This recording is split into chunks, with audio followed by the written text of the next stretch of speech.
Votre Bible tout d'abord. Vous allez aimer. Votre Bible tout d'abord. Dites-le, ça c'est ma Bible. Je crois qu'elle est la parole de Dieu. Je crois qu'elle est la vérité dans sa totalité. Je suis ce qu'elle dit que je suis. Je possède ce qu'elle dit que je possède. Et je peux faire tout ce qu'elle dit que je peux faire. Comme je vais l'écouter ce matin, mon esprit sera nourri et il grandira. Mon intelligence sera renouvelée et je serai transformé. Je ne resterai plus jamais la même personne. Parce que cette parole est une sémence incorruptible de vie. Et mon cœur à moi est une terre fertile. Je produirai des expériences surnaturelles. Je le crois. Ainsi je l'ai déclaré au nom de Jésus-Christ qui dit Amen. Amen. Si un accident arrive et que tout se meurt, toi tu ne mourras pas au nom de Jésus. Si un incident arrive et que tout se trébiche, toi tu ne trébicheras pas au nom de Jésus. Si un incendie se déclare et qu'il y a des dégâts, toi ça ne t'arrivera pas. Je le déclare. Ton amen, je n'entends pas. Tu accompliras le nombre de tes jours. Il y a un but pour lequel Dieu t'a envoyé sur terre. Tu ne mourras pas d'une mort prématurée. Je dis que tu accompliras le nombre de tes jours. Tu mourras rassasié de jours et comblé de biens. Il y a une alliance de longévité dans cette maison. Cette alliance s'attachera à toi. Cette alliance s'attachera à toi. Tu verras les enfants de tes enfants. Tu marieras les enfants des enfants de tes enfants. Que tu vives et que tu ne meurs pas. Que la vie s'attache à toi. Que la vie s'attache à toi. Et que tu accomplisses le but pour lequel Dieu t'a envoyé sur terre.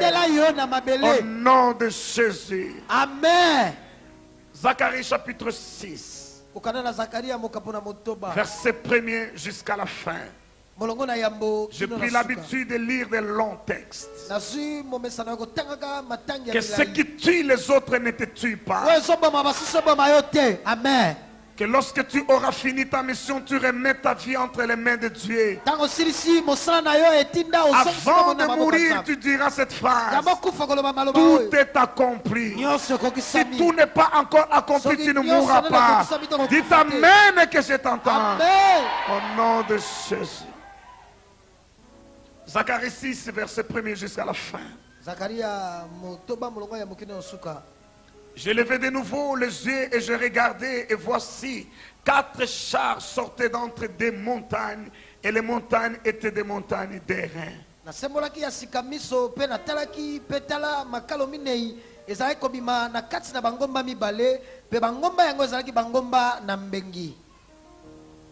Au premier char, il y avait des chevaux roux, au second char, des cheveux noirs. Na likalo ya liboso ezalaki na bampunda ya motane pe na likalo mibale yaki na bampunda moindo. Au troisième char des chevaux blancs et au quatrième char des chevaux tachetés de rouge. Na mpunda ya misato ezalaki bampunda ya mpembe pe bampunda ya mine ezalaki bampunda. Je pris la parole et je dis à l'ange qui parlait avec moi. Na suli loba pe na lobi na nzelo ezalaki kosolola na. Qu'est-ce mon Seigneur? Nini yango kolo na ngai. L'ange me répondit, ce sont les 4 vents de cieux qui sortent du lieu où il se tenait devant le Seigneur de toute la terre. Anzelo ya nolingai eza mipepe mine ye bimeli na likolo o bimeli na bisika o ezalaki nkolo na mabele nyonso. Les chevaux noirs attelés à l'un des chars se dirigent vers le pays du septentrion.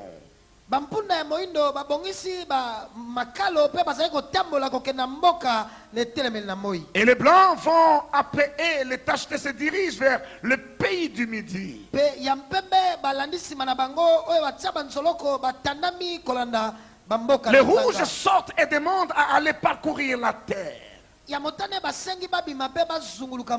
L'ange leur dit, allez parcourir la terre. Et ils parcourirent la terre. Il m'appela et me dit, vois ceux qui se dirigent vers le pays du septentrion font reposer ma colère sur le pays du septentrion. tala bae batelemi basoke neko tambola na mboka na mukina moi bavandi sinkana na ngai likolo na mboka wana. La parole de l'Éternel me fit adresser en ces mots. Tu recevras les dons des captifs Eldai, Tobija et Gédéaja, et tu iras toi-même ce jour-là. Tu iras dans la maison de Josias.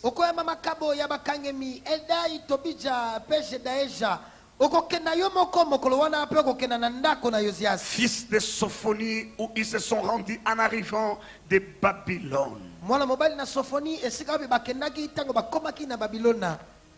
Tu prendras de l'argent et de l'or. Et tu en feras des couronnes que tu mettras sous la tête de Josué, fils de Jochadak, le souverain sacrificateur.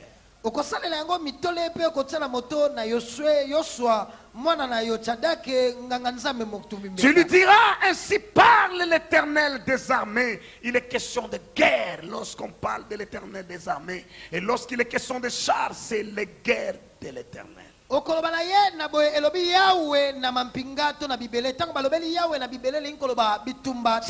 très beau. Voici un homme dont le nom est Germe. Germera dans son lieu et bâtira les temples de l'Éternel. Oh mon Dieu. Un homme dont le nom est Germe. Il germera dans son lieu et bâtira les temples de l'Éternel. Il bâtira les temples de l'Éternel. Il portera les insignes de la majesté. Il s'assiera et dominera sur son trône. Il sera sacrificateur sur son trône. Oh mon Dieu. Les sacrificateurs sont sous l'autel. Quel vient faire un sacrificateur sous le trône? Ça c'est le germe. Il sera sacrificateur sur son trône. Et une parfaite union régnera entre l'un et l'autre. Les couronnes seront pour Élem, Tobija et Gédéja. Et pour Hen, fils de Sophonie, un souvenir dans le temple de l'Éternel.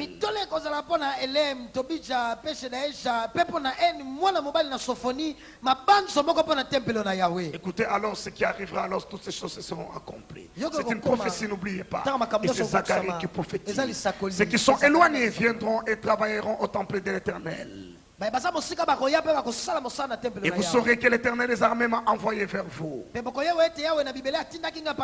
Cela arrivera si vous écoutez la voix de l'Éternel votre Dieu.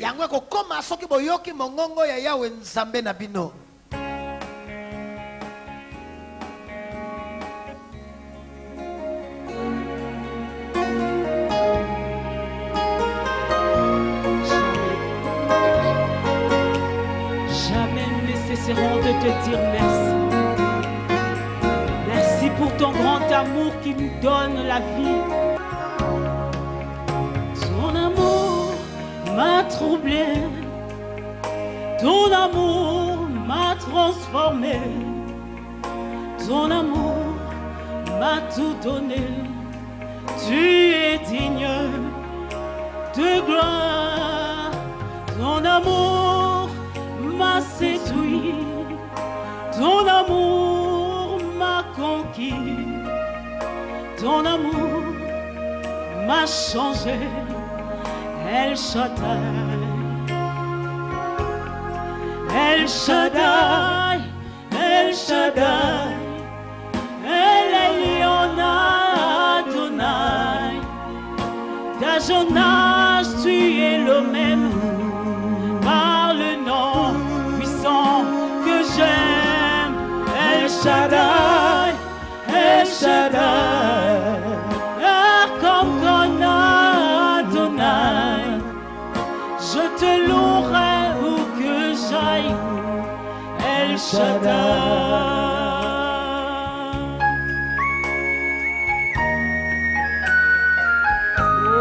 Bashe kayama kora bashende ya bakera bashe oya makara bashika ya baba korobo yenda mashenda ya bakera bashenda ba.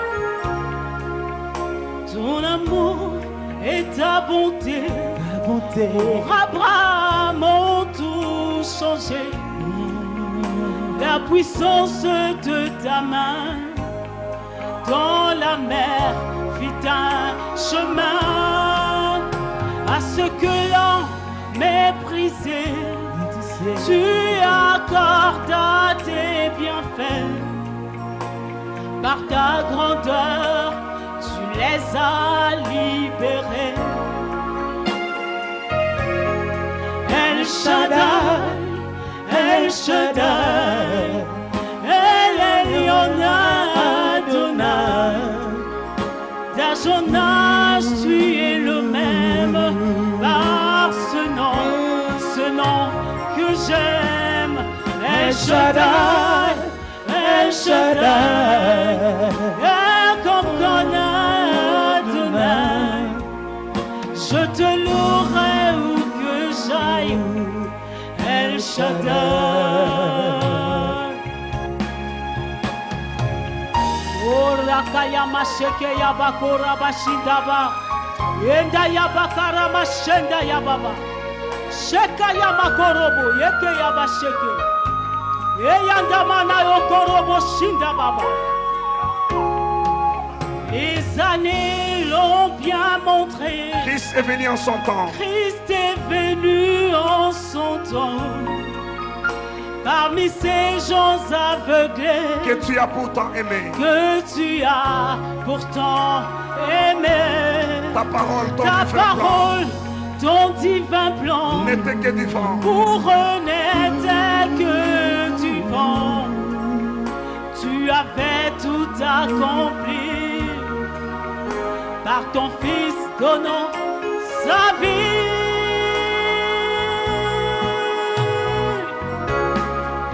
El Shaddai, El Shaddai, El Elyon Adonai.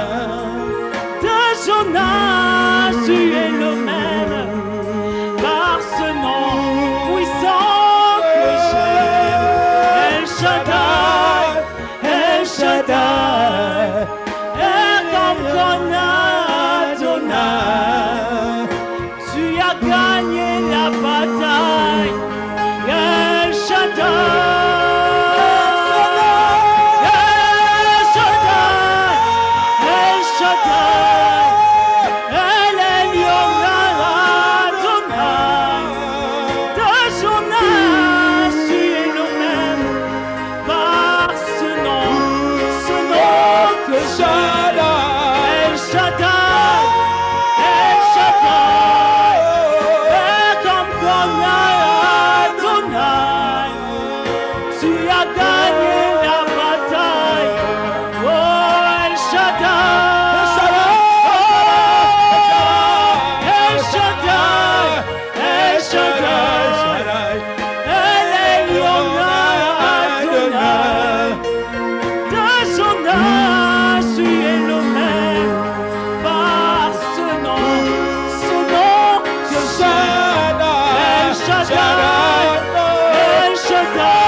El Shaddai, El Shaddai, El Elyon Adonai.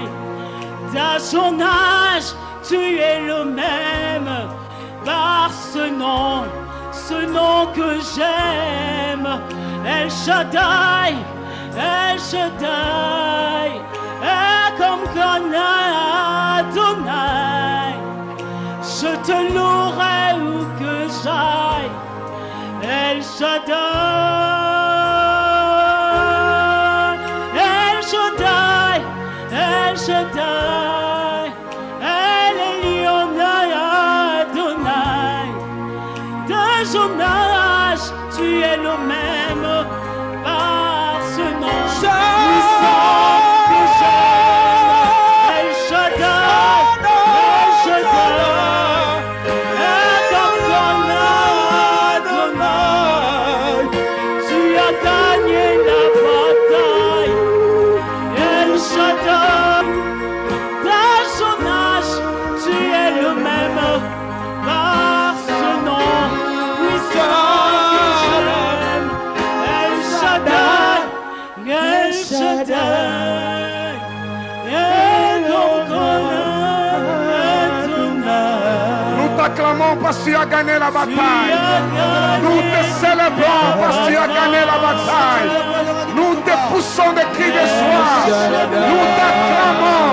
Nous te célébrons. Tu as gagné la bataille. El Shaddai. Tu as gagné la bataille. Tu as gagné la bataille. El Shaddai. El Elyon, El Shaddai. Merci Déborah. Merci Déborah. Merci Adolphe. Merci Adolphe. Ce chapitre 6, c'est du prophète Zacharie. Mokapo ya motoba ya mosakoli Zakaria. C'est un prophète qui vient après la captivité babylonienne. Le pays est en ruine, le pays est détruit, il n'y a pas d'espérance. Dieu suscite un prophète pour parler. N'oubliez pas, je parle de l'ordre de Melchisédek. Le dimanche passé, je parlais de la puissance de l'autel. Comment vendre à Dieu des batailles que nous ne pouvons vaincre. Je parlais du gardien de l'autel, je parlais encore de l'autel et des sacrifices. Le mardi, je parlais de la gloire de l'adoption. Ça, c'est extraordinaire. Et le vendredi, c'était très très dur et pénible pour chacun de nous. Le jugement triomphe de la miséricorde. Mais je fais confiance au Saint-Esprit qui continue ce travail dans nos cœurs. Et il y a beaucoup de réactions positives. Le soir, nous viendrons juste à la table, mais je conclue maintenant sacrificateur sur son trône. Ce verset commence avec un déploiement militaire et l'annonce d'une guerre terrible. Des chars sortis des montagnes, mais ces montagnes étaient des reins. En temps de guerre, il arrive que des armes soient cachées. Pour que si jamais l'ennemi prenne tous les dépôts officiels et toutes les bases logistiques, mais des armes qu'on a cachées sous la terre passent inaperçus aux yeux de l'ennemi. Dans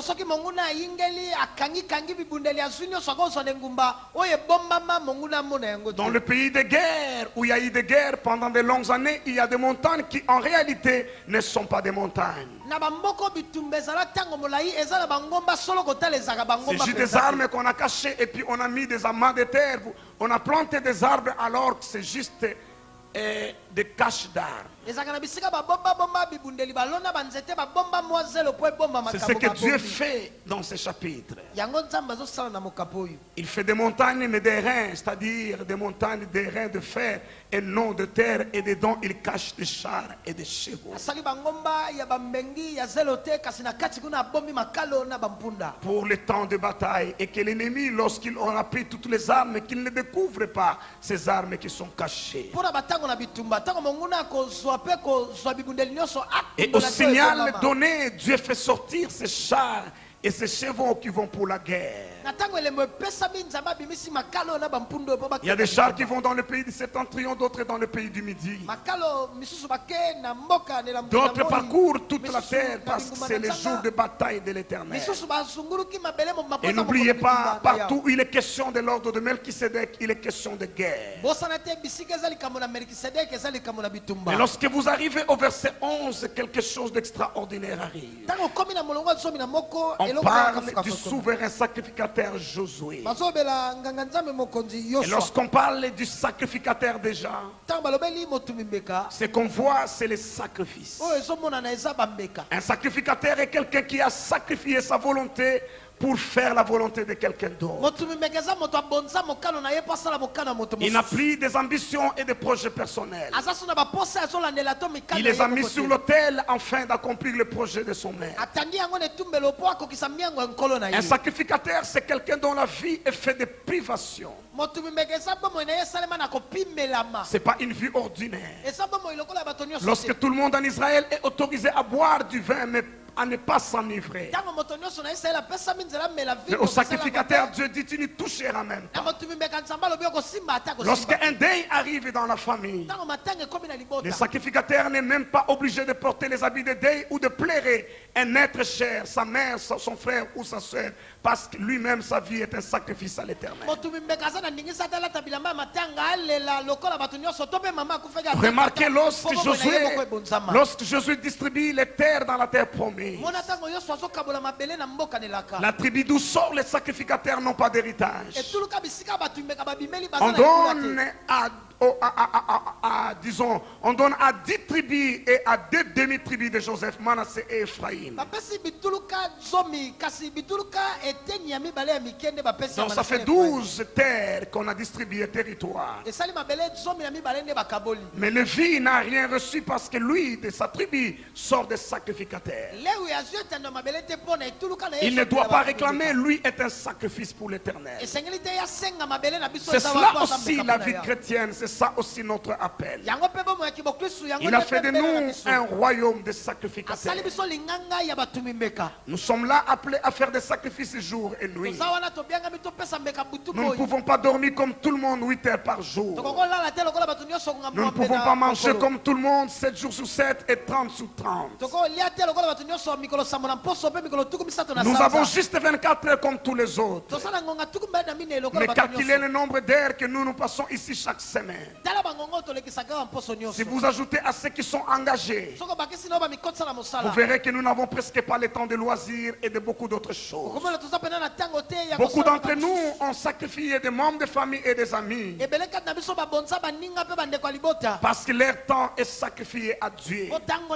Nous avons tous le même salaire que les autres, mais chaque fois que nous recevons notre salaire, nous enlevons un dixième. Et ça ne s'arrête pas avec les 1 dixième. Dieu parle encore qu'il faut apporter les offrandes, les sacrifices et toutes ces choses. La plupart des jeunes filles et des jeunes gens qui ont grandi ici n'ont pas goûté aux délices de la jeunesse parce que leur vie, ils les ont dévoués à Dieu.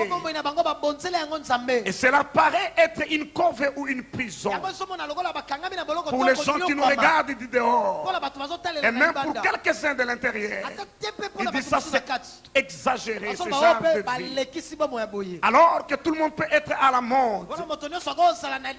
Mais nos jeunes filles ne sont pas autorisées à porter des jupettes et tout autre habit. Pourtant, c'est ça ce qu'exige la mort. La jeunesse, c'est un peu la liberté, le libertinat, c'est ça la jeunesse. Mais les nôtres, nous le coinçons, nous le serrons. Nous revenons jour après jour sur leur façon de s'habiller, de se maquiller, de parler. C'est une vie de sacrifice. Ils pouvaient décider de faire comme tous les autres jeunes. Aller dans des bistrots, boire un verre, aller dans des fêtes mondaines, dormir un jour comme le dimanche.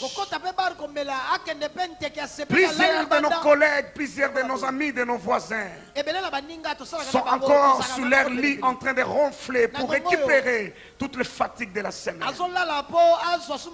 Mais voici, vous vous êtes réveillés très tôt matin pour être encore là.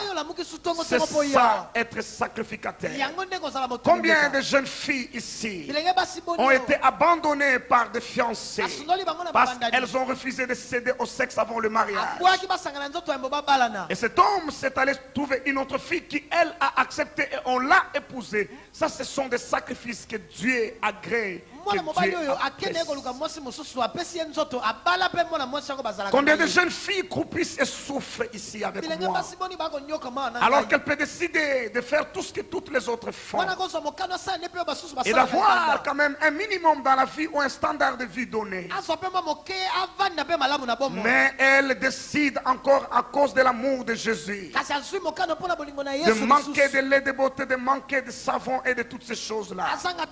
Parce qu'elles refusent de se compromettre. Ce sont des sacrifices. Il y a des gens ici avec un peu de moyens